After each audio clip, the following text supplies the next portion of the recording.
বন্ধুসকল, আজি মোৰ ভাতৰ থালিখন দেখিছেনে? আজি মোৰ ভাতৰ থালিখনত কিন্তু এটা আনকমন বস্তু বনাইছোঁ। মাছৰ তেল নিদিয়া তৰকাৰী, মানে মাছখিনি তেলত ফ্ৰাই নকৰাকৈ তৰকাৰী বনাইছিলোঁ। এই মাছৰ তৰকাৰী বনাবলৈ মই মূলা, ফুলকবি, আলু, বিলাহী দিছিলোঁ। তাৰপিছত এই মূলাৰ পাতখিনিৰ পৰা যে দেখিছে, এই বেয়া পাতখিনি মই গুচাই পেলালোঁ। গুচাই পেলোৱাৰ পিছত এই মূলাৰ যিখিনি ভাল পাত তাৰ তলত যে লাগি আছে ঠাৰিখিনি, সেই ঠাৰিখিনি দি পেলাই কিন্তু বহুত ধুনীয়া টেষ্টি এটা লাগে দেই। সেই ঠাৰিখিনি মই দি পেলাই আৰু মূলাৰ লগত মই মাছৰ তৰকাৰী বনাম। আজিকালি মানুহবিলাকৰ ডায়েবেটিছ, ফেটছ আদি হোৱাৰ কাৰণে মানুহেতো তেল প্ৰায় খাবলৈ এৰিছেই। সেইকাৰণে আজিকালি প্ৰায় মানুহে তেল নিদিয়াকৈ মানুহে বস্তু বনাই পেলাই খাবলৈ লয়।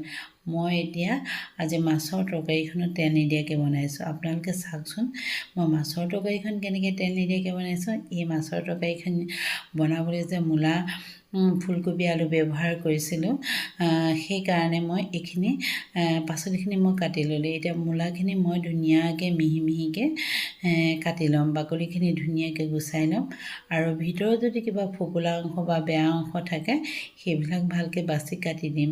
কাৰণ আজিকালিতো সাৰ দিয়া বস্তুৱেই বেছি, বজাৰত সাৰ দিয়া শাক পাচলিয়ে বেছি পোৱা যায় আৰু ভিতৰৰ ফালে বহুতো ফোপোলা হৈ থাকে আৰু সেইবিলাক থাকিলে নিসিজে যে। মই মূলাখিনি ভালকৈ ধুনীয়াকৈ চাই পেলাই সেইবিলাক বাছি পেলাই কাটি আকৌ তিয়াই থ'ম।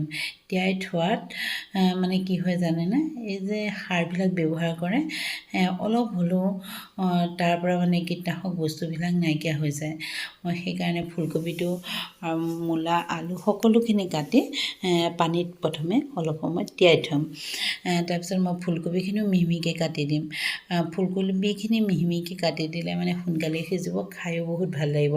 ফুলকবিৰ টুকুৰাবিলাক যদি ডাঙৰ ডাঙৰ হৈ থাকে তেতিয়াহ'লে সিজাতো সুবিধা হ'ব, লগতে খায়ো ইমান টেষ্টি নালাগে। মিহি মিহি সৰু সৰুকৈ কাটি দিলে মানে বহুত টেষ্টি লাগে।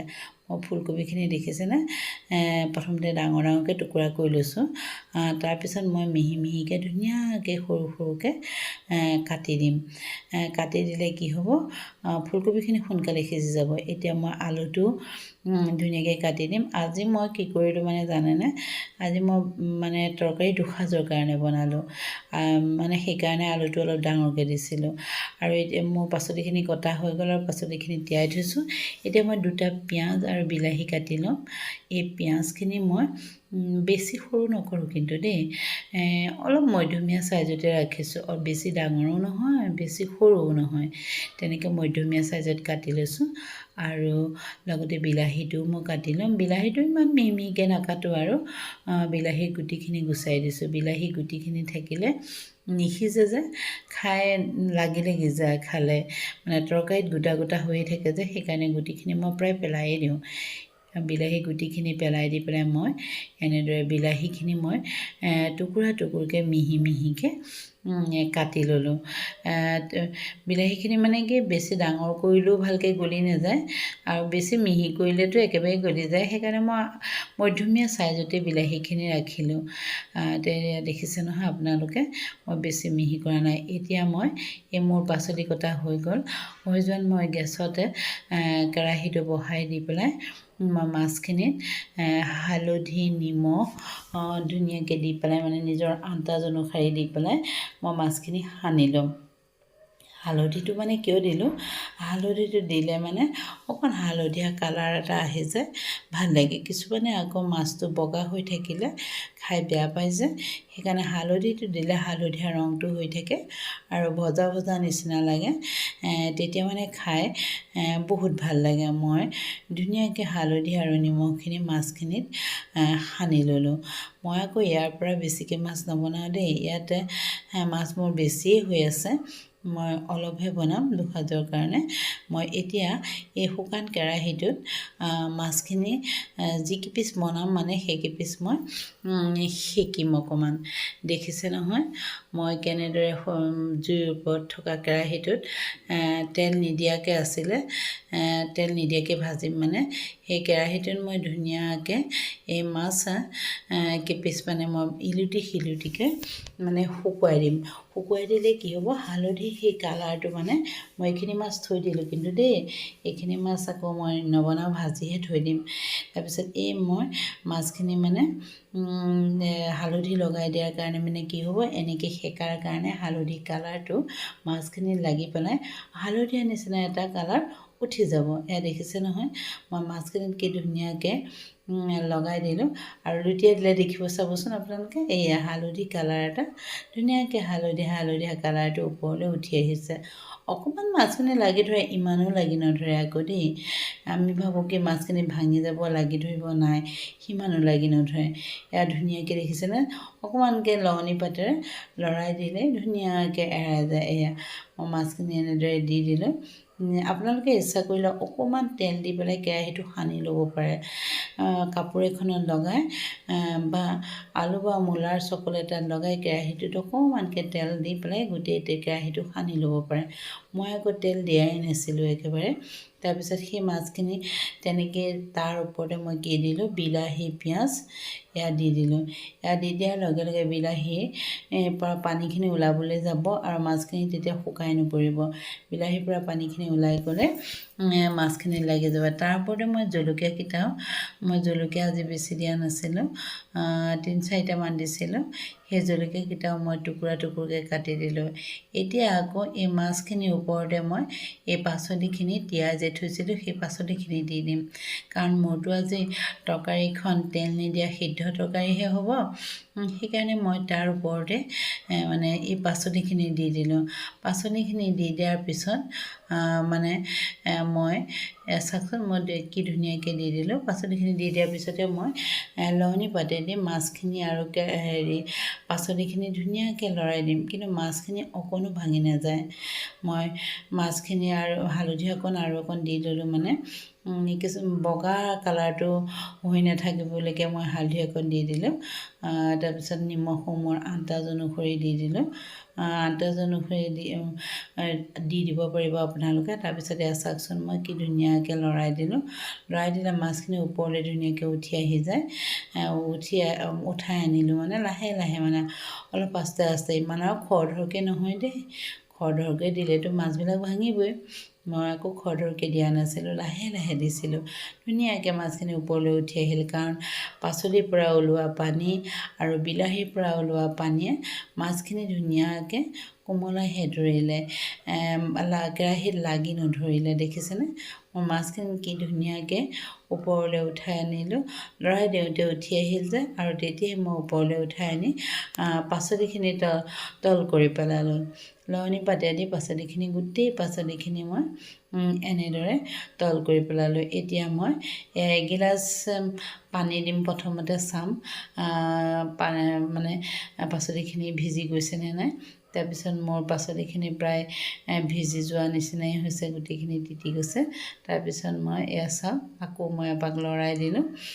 লৰাই দিলে কি হ'ব মানে ধুনীয়াকৈ পানীখিনি মানে পাচলিখিনিত লাগি যাব। তাৰপিছত মই আৰু এগিলাচ পানী দি দিম। তেতিয়া পানী দি পেলাই মানে কি কৰিম জানেনে মই তৰকাৰীখন ধুনীয়াকৈ ঢাকটা মাৰি থৈ দিম।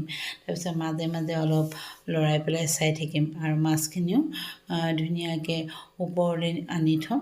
ওপৰলৈ এনেকৈ উলিয়াই আনি থ'ম। তেতিয়া মানে কি হ'ব মাছখিনি ওপৰতে থাকিব চব্জিখিনি মানে তললৈ গুচি যাব। তেতিয়া মানে কি হ'ব চব্জিখিনি খুব সোনকালে সিজি আহিব আৰু মাছখিনি ওপৰৰ ভাপতেই ধুনীয়াকৈ সিজি যাব দেখিছেনে। মই এনেদৰে মাছখিনি ওপৰলৈ দি পেলাই তাৰপিছত ধুনীয়াকৈ ঢাকনাখন মাৰি দিলোঁ। এতিয়া চাওকচোন মোৰ মাছৰ তৰকাৰীখন কি ধুনীয়াকৈ বকবককৈ উতলি আছে আৰু একদম ধুনীয়া এটা গোন্ধ ওলাইছে। আৰু তাতে মই কি কৰিলোঁ ধনিয়া পাতখিনি হাতেৰে মোহাৰি মোহাৰি ছিঙি দিলোঁ। ধনিয়া পাত বোলে হাতেৰে মোহাৰি ছিঙিলেহে ধুনীয়া গোন্ধ ওলায়, কটাৰী দি কাটিলে বোলে গোন্ধ নোলায়। আৰু কাষেদি এয়া মই কেৰাহী বনাই বহাই পেলাই কি কৰিলোঁ মাছৰ মূৰ দুটা ভাজিলোঁ আৰু ইখিনি মাছো ভাজি থৈ দিছিলোঁ আৰু সেই মাছৰ মূৰ ভজা তেল যে আছিলে তাতে মই নহৰু পিঁয়াজ জলকীয়া এই সকলোখিনি দি দিম দি পেলাই মই এতিয়া কি কৰোঁ আপোনালোকে চাওকচোন আজি কিন্তু মই বেলেগ এটা মানে ৰেচিপিহে বনাম এতিয়া চাওক এতিয়া আকৌ মই তাত জলকীয়া কাটি দিলোঁ কেঁচা জলকীয়া কাটি দিয়াৰ পিছত মই যে কৈছিলোঁ মূলাৰ পাতখিনি থৈ দিছোঁ সেই মূলাৰ পাত আৰু সৰিয়হ লতিৰ পাত দি পেলাই মই মাছৰ মূৰ ভাজিম কি ধুনীয়া লাগে নহয় খাই আপোনালোকে এবাৰ বনাই খাই চাবচোন মাছৰ মূৰ দি পেলাই বা সৰু সৰু মিহি মাছ সৰু মাছ দি পেলাই মূলা পাত বা সৰিয়হ লতিৰ পাত ভাজিলে বহুত ধুনীয়া লাগে তাত যদি অকণমান খাৰ দি দিয়ে নহয় আৰুতো টেষ্টি লাগে একেবাৰে মানে নেৰিবই আৰু মই আজি কিন্তু খাৰ দিয়া নাছিলোঁ মই এনেদৰে ভাজিছিলোঁ ভাজি ঢাকনা মাৰি দিছিলোঁ তাৰপিছত মই মাছৰ মূৰটো দি পেলাই ধুনীয়াকৈ লৱণী পাতে দি পেলাই মই ধুনীয়াকৈ এনেদৰে ভাঙি দিলোঁ চাওকচোন এয়া ভাঙি পেলাই মই ইলুটি শিলুটি কৰি দিলোঁ ইলুটি শিলুটি কৰি মই গেছৰ ওপৰতে মানে দি পেলাই ঢাকনাখন মাৰি পেলাই অলপ থৈ দিলোঁ এয়া দেখিছে মোৰ ইপিনে মাছৰ তৰকাৰী হৈ গ'ল আৰু লগতে মই মাছৰ তৰকাৰী হৈ যোৱাতে মই লেবেৰা ভাজিখনৰ কাৰণে ফুলকবি আলু মূলা উৰহি এই সকলোখিনি কাটি ল'লোঁ এই সকলোখিনি কাটি লগতে আকৌ বেঙেনা এটাও কাটি দিলোঁ দেই মানে লেবেৰা ভাজিখনত এই সকলোবিলাক এয়া দেখিছে উৰহি মই টুকুৰা টুকুৰকৈ উৰহি আৰু বেঙেনা এয়া কাটি লৈছিলোঁ এই সকলোবিলাক মানে মিক্স কৰি দিলে আলু কাটি লৈছিলোঁ মোৰ ভাতৰ থালিখন হৈ গ'ল এয়া সেই মাছৰ মূৰ সৰিয়হ লতি তাৰপিছত মূলাৰ পাত দি পেলাই মই ভাজি বনাইছিলোঁ মাছৰ মূৰ দি পেলাই ইয়াত খাৰ অকণ দিলে ভাল হয় মই আজি খাৰ নিদিয়াকৈ ভাজিছিলোঁ চাওঁচোন বাৰু খাৰ নিদিয়াকৈ ভাজি কেনেকুৱা লাগে আৰু এইটোতো গম পাইছে এইটো হ'ল তেল নিদিয়া মাছৰ তৰকাৰী ধুনীয়াকৈ চব্জি দি পেলাই বনাইছিলোঁ আৰু এইখন থালি আপোনালোকে চাওকচোন ইয়াত এয়া হ'ল ভাত এয়া ঘৰতে হোৱা জলকীয়া দেই এয়া পকা জলকীয়া ঘৰতে হোৱা এয়া ভাজি আৰু এইটো মই লেবৰা চব্জি বনাইছিলোঁ বেঙেনা উৰহি ফুলকবি ৰঙালাও আলু দি মিক্স কৰি আৰু এয়া হ'ল মাছৰ মূৰ সৰিয়হ লতি আৰু মূলা পাতৰ দি পেলাই বনোৱা ভাজি আৰু এয়া হ'ল দালি আৰু লগতে এইটোতো গম পাইছে এইটো তেল নিদিয়া মাছৰ তৰকাৰী মোৰ ভাতৰ থালিখন আপোনালোকৰ কেনেকুৱা লাগিছে বাৰু যদি এই ভাতৰ থালিখন ভাল লাগিছে তেতিয়াহ'লে লাইক কমেণ্ট শ্বেয়াৰ কৰিবলৈ নাপাহৰিব দেই বন্ধুসকল আপোনালোকে যে মোৰ ভিডিঅ'টো ইমান ধৈৰ্য ধৰি চাইছে তাৰ বাবে বহুত বহুত ধন্যবাদ জনালোঁ আজিলৈ আহোঁতে